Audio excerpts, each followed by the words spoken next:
Trois clés pour l'éducation au XXIe siècle. Chapitre 1.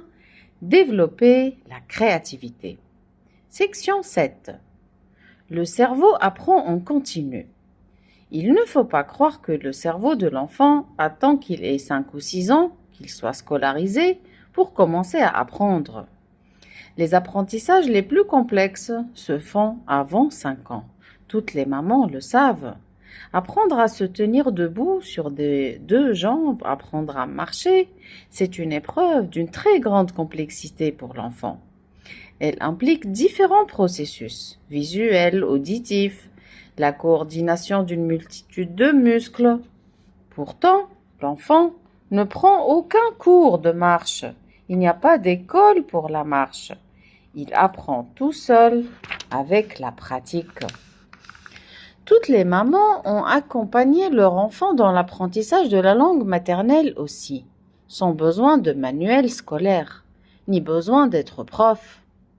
C'est à travers le bain de langue et la pratique quotidienne qu'un enfant chinois commence à parler chinois naturellement vers l'âge de 2 ou 3 ans, qu'un enfant brésilien, français ou anglais apprend à parler sa langue maternelle.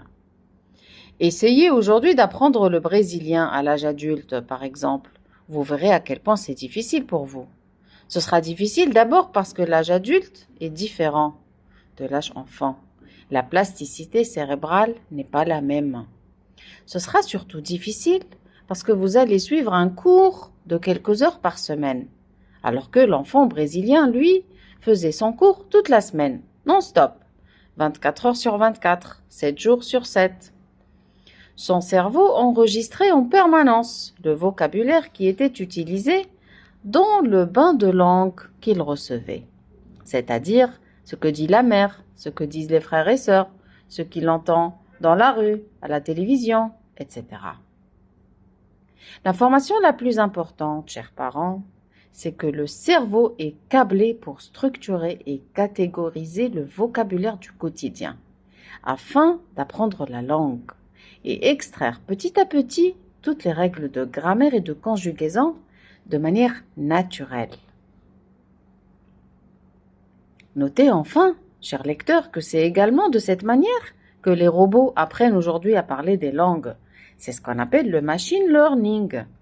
Il s'agit en gros de fournir un maximum de data au logiciel afin qu'il puisse apprendre de lui-même grâce à ces réseaux de neurones artificiels. Il apprend à reconnaître un visage ou à parler une langue, etc.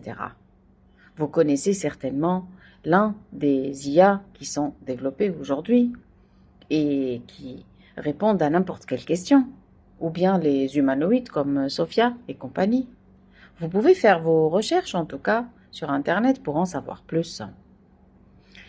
Les spécialistes confirment de toutes les façons que la verticalité et la contrainte sur lesquelles est basé le système éducatif classique ne sont pas favorables pour stimuler le cerveau.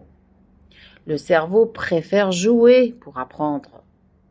Tous les enseignants font des efforts monstres pour capter l'attention de leurs élèves, mais cette attention et cette concentration ne se captent pas par la force et la verticalité et la contrainte.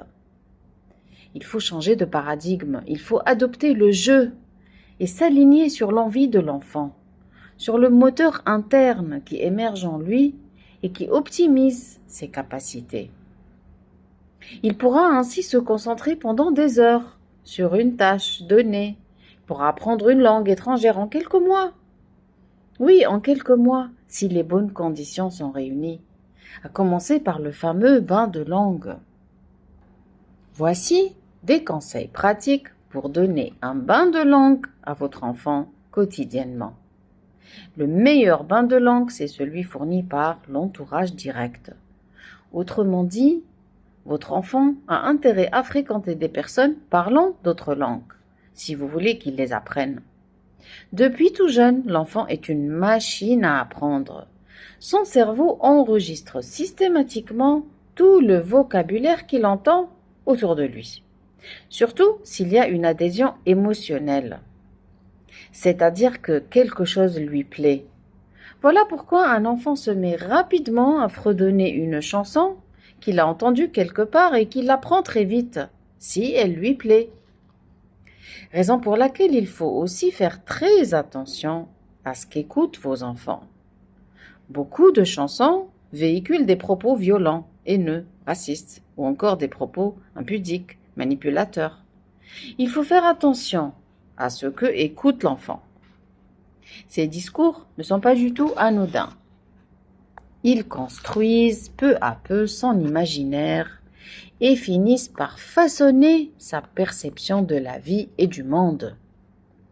Vous pouvez orienter positivement les goûts de votre enfant dès son jeune âge, en mettant par exemple de la bonne musique. L'enfant, rappelez-vous, enregistre tout ce qu'il entend et ça va façonner les orientations ou les goûts qu'il aura plus tard. Si vous mettez régulièrement de la musique douce, du piano, de la flûte, dans la chambre de l'enfant ou quand il est en train de faire ses devoirs, vous lui faites un merveilleux cadeau. Vous apaisez son âme et vous l'aidez à se concentrer en même temps. Si vous choisissez de mettre des choses violentes, au contraire, vous lui rendez un très mauvais service. Les émissions de télévision violentes ne sont pas du tout bonnes pour l'enfant. Par contre, si vous mettez souvent des émissions de télé ou des chansons dans une autre langue, en anglais, en allemand, votre enfant va apprendre cette langue beaucoup plus facilement et de façon naturelle. Optez donc pour les dessins animés, les documentaires, les films pour enfants, les émissions de décoration, les documentaires scientifiques ou animaliers qui apportent de vrais bénéfices d'apprentissage pour l'enfant, en plus du bain de langue. Gardez enfin une seule chose à l'esprit, chers parents. Ce sont vos choix de parents qui vont façonner en grande partie l'avenir de votre enfant. Je vous remercie pour l'écoute et je vous dis à bientôt pour une nouvelle lecture de mon livre 3 clés pour l'éducation au XXIe siècle.